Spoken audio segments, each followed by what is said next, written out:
Have you ever wondered how a country with so much potential could suffer such a drastic decline? In this video, I'll take you through the journey of how Argentina's pristine economy suddenly turned into chaos.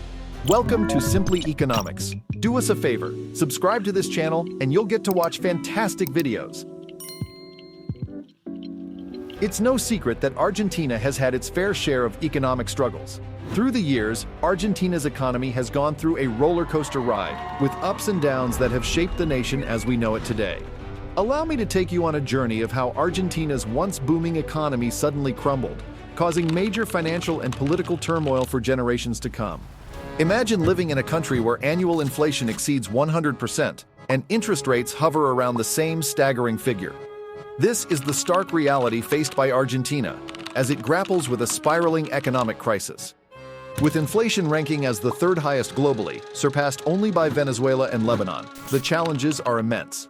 The International Monetary Fund, or IMF, has provided financial support to the country for many years, navigating through economic growth and challenges.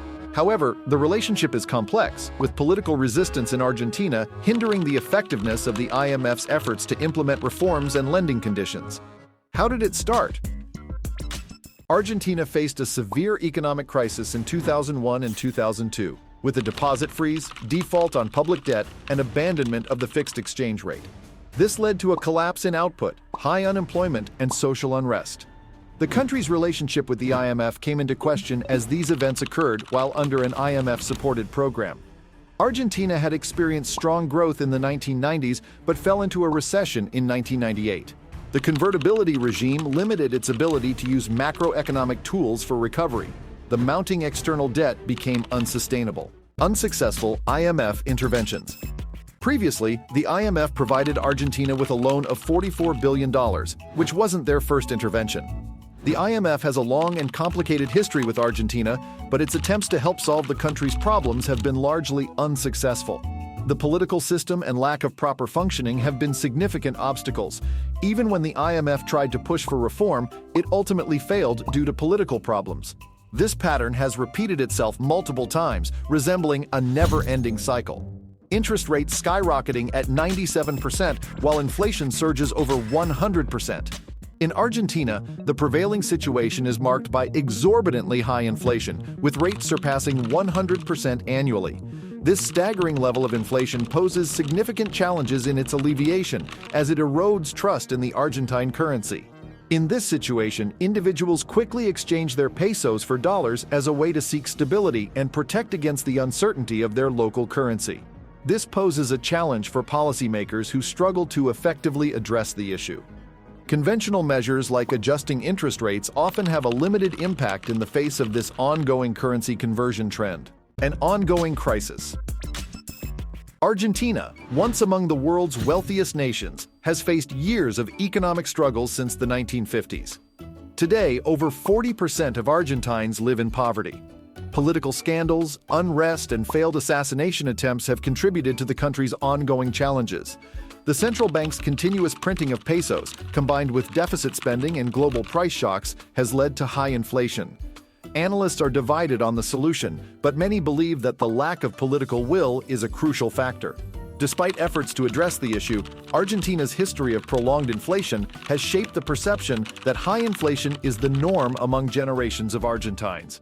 A clandestine market has emerged for blue dollars. At the heart of Argentina's financial troubles lies an artificially fixed exchange rate. Instead of being determined by market forces, the government sets the rate.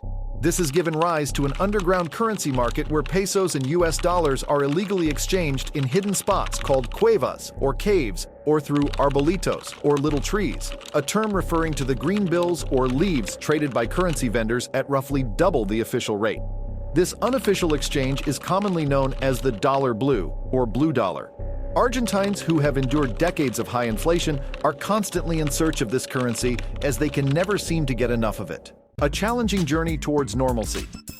The region has faced cases of hyperinflation in the past, with Brazil being one example. They were able to resolve the situation through significant reforms and political will. However, in Argentina, a similar level of reform would be necessary to put the country back on track. The challenge lies in bringing together politicians with different leanings to find a common solution. Without such an agreement, it is difficult to address the deep crisis the country is currently facing, an uncertain future.